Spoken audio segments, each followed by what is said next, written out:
서울의 밤은 차갑고 축축했다. 비가 억수같이 쏟아지는 거리에서 이지현은 경찰 제복의 깃을 세우며 발걸음을 재촉했다. 그녀의 심장은 두려움과 분노로 두근거렸지만 얼굴은 단단히 굳어 있었다. 여기야. 그녀의 파트너인 김민수가 손전등으로 좁은 골목을 가리켰다. 저기, 그 여자. 골목 끝, 가로등 아래에서 박소영은 담배를 피우며 서 있었다. 20대 후반, 긴 머리를 느슨하게 묶은 그녀는 가죽 재킷과 찢어진 청바지를 입고 있었다. 그녀의 눈빛은 도전적이었지만 어딘가 불안한 떨림이 스쳐갔다. 이지현은 소영을 보자마자 직감했다. 이 여자는 단순한 용의자가 아니었다. 박소영, 맞지? 이지현의 목소리는 날카로웠다. 그녀는 주머니에서 수갑을 꺼내며 다가갔다. 너 같은 사람들이 이 도시를 더럽혀. 소영은 담배를 바닥에 버리고 발로 짓밟았다. 더럽히다니. 내가 뭘 했다는 거지? 경찰 아줌마. 그녀의 목소리는 날카롭고도 차분했다. 이지현은 이를 악물었다. 그녀는 10년째 서울 강남경찰서에서 근무하며 질서를 지키는 데 헌신했다. 특히 동성애자들을 단속하는 데 열을 올렸다. 그녀가 작성한 공공장소에서의 부적절한 행동 조항은 동성애 커플들을 겨냥한 법이었다. 이지현은 그 법을 자랑스러워했다.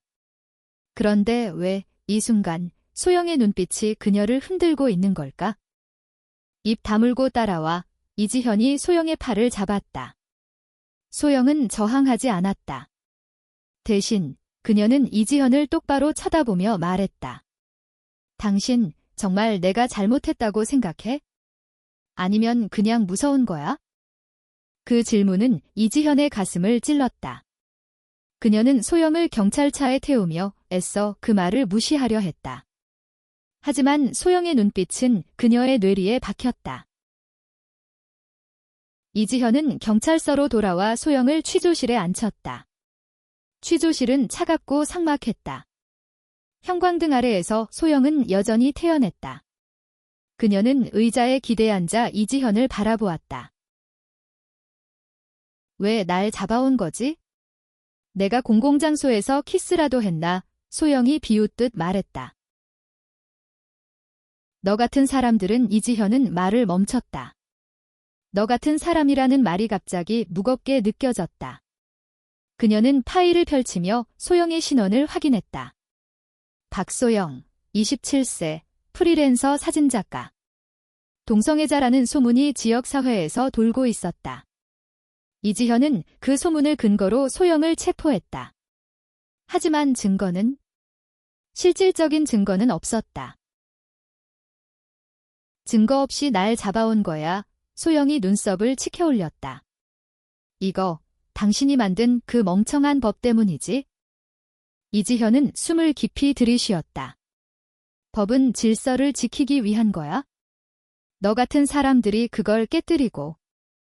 소영은 웃었다. 그 웃음은 비웃음이 아니라 슬픔이 섞인 웃음이었다.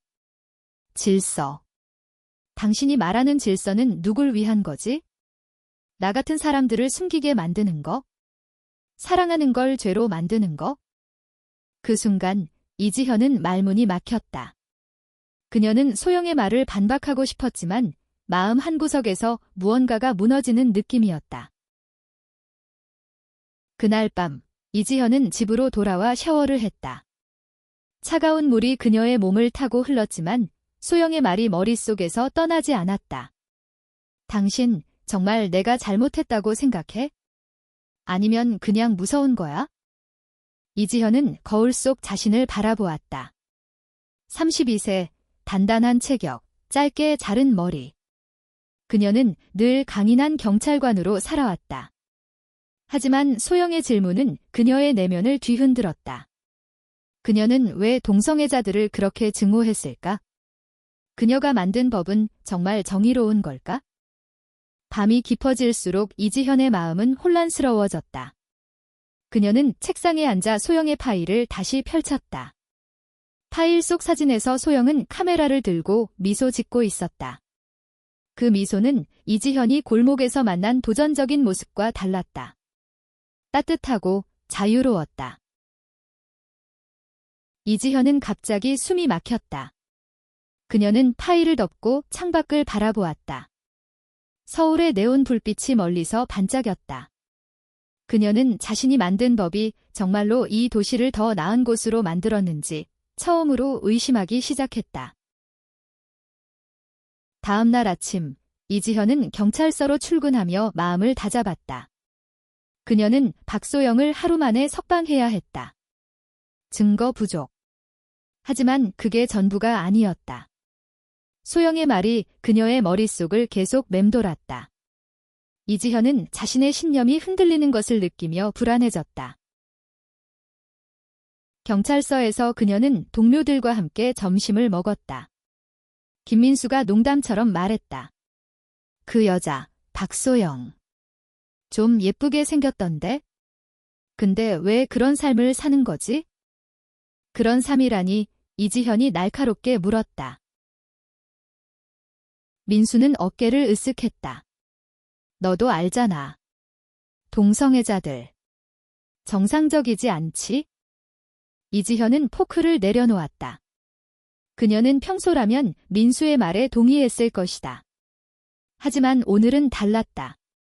정상적이지 않다니, 그게 무슨 뜻이야?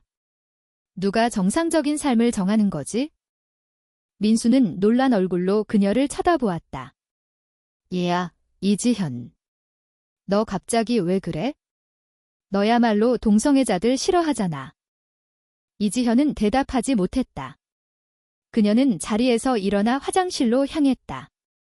거울 속에서 그녀는 다시 자신의 얼굴을 마주했다. 그녀는 왜 이렇게 혼란스러운 걸까? 그날 오후, 이지현은 우연히 박소영과 다시 마주쳤다. 소영은 경찰서 근처 카페에서 카메라를 만지작거리며 앉아 있었다. 이지현은 망설였지만 결국 카페 안으로 들어갔다. 여기서 뭐해? 이지현이 물었다. 소영은 고개를 들더니 미소를 지었다. 사진 정리. 당신은 또 날 체포하러 온 거야? 아니야, 이지현은 어색하게 말했다. 그냥 지나가다 봤어. 소영은 그녀를 빤히 쳐다보았다. 당신, 어제랑 좀 다르네. 무슨 일 있었어? 이지현은 말을 돌리려 했지만 소영의 눈빛은 그녀를 놓아주지 않았다. 결국 그녀는 솔직해지기로 했다. 너 말 때문에 잠을 못 잤어. 왜 그렇게 말한 거지? 내가 무서워한다고? 소영은 커피를 한 모금 마시며 대답했다. 당신 눈빛에서 봤어. 당신은 나를 잡아오면서도 확신이 없었어. 뭔가를 두려워하는 것 같았지? 이지현은 숨을 멈췄다.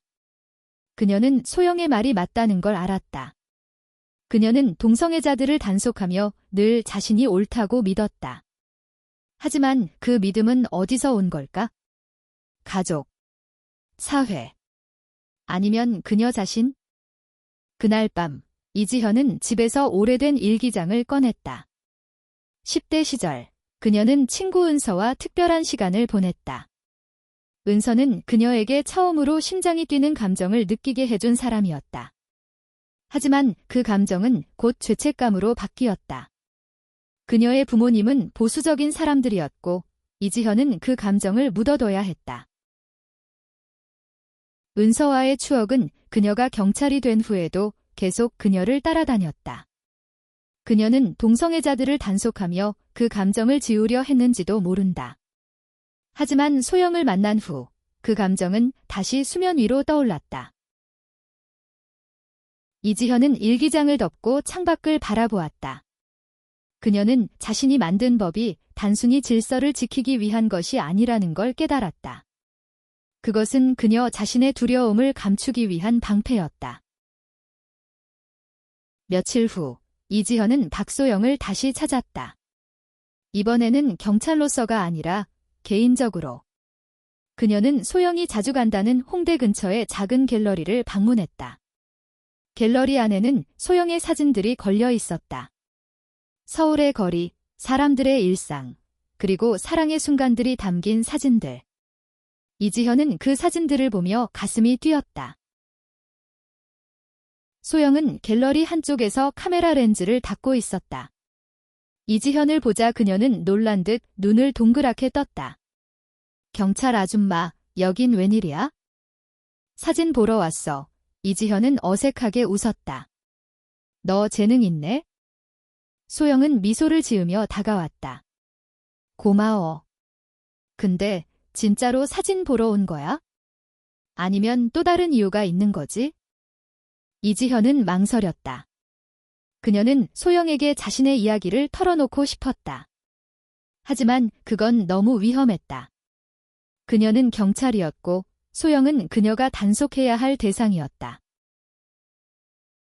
그냥 너 말 때문에 생각이 많아졌어. 이지현이 결국 말했다. 내가 만든 법, 그게 정말 옳은 건지 모르겠어. 소영은 진지한 표정으로 그녀를 바라보았다. 그 법 때문에 나 같은 사람들이 매일 숨죽이고 살아. 사랑하는 게 죄가 아니야, 이지현. 당신도 그걸 알잖아. 그날 이후 이지현은 소영과 자주 만나기 시작했다. 처음에는 우연처럼, 나중에는 의도적으로. 그들은 카페에서, 공원에서, 때로는 한강변에서 이야기를 나눴다. 소영은 자신의 삶을 솔직하게 털어놓았다. 그녀는 20대 초반에 자신이 레즈비언이라는 걸 깨달았고 가족의 반대에도 불구하고 자신을 받아들였다고 했다. 가족이 날 버렸어. 소영이 한강변에서 말했다. 그래도 난 후회 안 해. 내가 나로 사는 게 더 중요했으니까. 이지현은 그녀의 말을 들으며 자신의 과거를 떠올렸다. 은서와의 추억, 그리고 그 추억을 억누르며 살아온 세월. 그녀는 소영의 용기에 감탄했다. 그리고 동시에 자신이 얼마나 비겁했는지 깨달았다. 한편 경찰서에서는 이지현의 행동이 의심받기 시작했다. 김민수는 그녀가 소영과 자주 만나는 걸 눈치챘다. 얘야, 이지현. 너 그 여자랑 왜 자꾸 엮이는 거야? 이상한 소문 나기 전에 정리해. 소문, 이지현이 날카롭게 반문했다. 내가 뭘 잘못했는데? 민수는 한숨을 쉬었다. 너도 알잖아. 우리 직업상 그런 사람들과 너무 가까워지면 안 돼. 이지현은 이를 악물었다. 그녀는 민수의 말이 옳다는 걸 알았다. 하지만 소영과의 대화는 그녀에게 새로운 세상을 열어주고 있었다. 그녀는 더 이상 그 세상을 외면할 수 없었다. 이지현과 소영의 만남은 점점 더 깊어졌다. 어느 날 소영은 이지현을 자신의 작업실로 초대했다. 작은 원룸이었지만 벽에는 그녀의 사진들이 가득했다. 이지현은 그 사진들 속에서 소영의 세계를 보았다. 사랑, 자유, 그리고 진실. 이거 내가 제일 좋아하는 사진이야. 소영이 한 장의 사진을 가리켰다. 두 여성이 한강변에서 손을 잡고 웃는 모습이었다. 이 사람들 세상의 시선에도 아랑곳하지 않고 사랑했어. 그게 나한테 용기를 줬지? 이지현은 그 사진을 보며 가슴이 아렸다. 그녀는 소영에게 자신의 이야기를 털어놓았다. 은서와의 추억, 그리고 그 추억을 억누르며 살아온 세월. 소영은 조용히 그녀의 손을 잡았다. 당신 너무 오랫동안 혼자 싸웠어. 소영이 말했다. 이제 그만 괜찮아도 돼. 그 순간 이지현은 눈물을 흘렸다. 그녀는 소영의 손을 놓지 않았다. 그 손은 따뜻했고 그녀가 오랫동안 잊고 있던 감정을 깨워주었다. 하지만 그들의 관계는 곧 위협받기 시작했다. 김민수는 이지현의 행동을 상부에 보고했고 이지현은 내부 조사를 받게 되었다. 조사관은 그녀에게 물었다. 박소영과 어떤 관계지? 그녀와의 접촉이 직무에 영향을 미쳤나? 이지현은 당당히 대답했다. 그녀는 그냥 친구예요. 하지만 그녀의 목소리는 떨렸다. 그녀는 소영과의 관계가 단순한 우정이 아님을 알고 있었다. 조사가 끝난 후 이지현은 소영에게 전화했다. 나 위험해질지도 몰라. 너랑 만나는 걸 계속 의심하고 있어? 소영은 침착하게 대답했다. 그럼 같이 싸우자. 우리가 뭘 잘못했는데? 사랑하는 게 죄는 아니야? 그날 밤 이지현은 결심했다. 그녀는 자신이 만든 법을 바꾸기 위해 싸우기로 했다. 하지만 그건 쉬운 일이 아니었다. 그녀는 경찰로서의 경력, 가족과의 관계, 그리고 사회적 시선을 모두 걸어야 했다. 이지현은 소영과 함께 한강변에 앉아 이야기를 나눴다. 내가 만든 법 때문에 너 같은 사람들이 아파했어. 그걸 고치고 싶어. 소영은 미소를 지었다. 그럼 같이 바꿔보자. 우리 할 수 있어? 이지현은 법을 바꾸기 위한 첫걸음을 뗐다. 그녀는 변호사 친구인 최윤정을 만나 조언을 구했다. 윤정은 동성애자들의 권리를 위해 싸우는 활동가였다. 내가 만든 법은 허점이 많아, 윤정이 말했다. 하지만 바꾸려면 정치적 힘이 필요해. 그리고 너 자신의 이야기도 공개해야 할지도 몰라. 이지현은 숨을 깊이 들이쉬었다. 자신의 이야기를 공개한다는 건 그녀가 레즈비언임을 세상에 드러내는 걸 의미했다. 그건 그녀의 삶을 송두리째 바꿀 선택이었다. 한편 소영은 자신의 커뮤니티를 통해 이지현을 도왔다. 그녀는 소셜미디어에 이지현의 이야기를 올리며 사람들의 지지를 모았다. 이 경찰관은 자신의 잘못을 인정하고 바꾸려 해 우리를 도와줄 거야. 소영의 글은 빠르게 퍼졌다. 하지만 반발도 만만치 않았다. 보수적인 단체들은 이지현을 비판하며 그녀를 배신자로 불렀다. 이지현의 부모님도 그녀에게 전화해 말했다. 너 도대체 무슨 짓을 하는 거니? 경찰로서의 명예를 버릴 셈이야? 이지현은 가슴이 찢어지는 듯 했다. 하지만 소영의 손을 잡으며 그녀는 힘을 얻었다. 내가 옳다고 믿는 걸 할 거야. 그녀는 부모님에게 말했다. 경찰서 내부에서도 상황은 악화되었다. 이지현은 정직 처분을 받았다. 그녀의 동료들은 그녀를 외면했고 김민수는 그녀에게 말했다. 너 때문에 우리 팀 망신이야. 왜 이렇게까지 하는 거야? 내가 옳다고 믿는 걸 위해서 이지현은 단호히 대답했다. 그녀는 소영과 함께 기자회견을 열기로 했다. 그곳에서 그녀는 자신의 이야기를 공개할 계획이었다. 기자회견 날 이지현은 떨리는 마음으로 연단에 섰다. 카메라 플래시가 그녀의 얼굴을 비췄다. 소영은 그녀 옆에 서서 그녀의 손을 꼭 잡았다. 저는 이지현, 서울 강남경찰서 경찰관입니다. 그녀는 말을 시작했다. 저는 동성애자들을 단속하는 법을 만들었습니다. 하지만 그 법은 잘못됐습니다. 사랑은 죄가 아닙니다. 그녀는 자신의 이야기를 털어놓았다. 은서와의 추억, 그리고 그 추억을 억누르며 살아온 세월. 그리고 소영을 만나며 깨달은 진실. 저도 레즈비언입니다. 이지현은 떨리는 목소리로 말했다. 그리고 저는 더 이상 숨지 않겠습니다. 회견장은 술렁였다. 몇몇 기자는 그녀를 비판했지만 많은 이들은 그녀의 용기에 박수를 보냈다. 소영은 그녀를 안으며 말했다.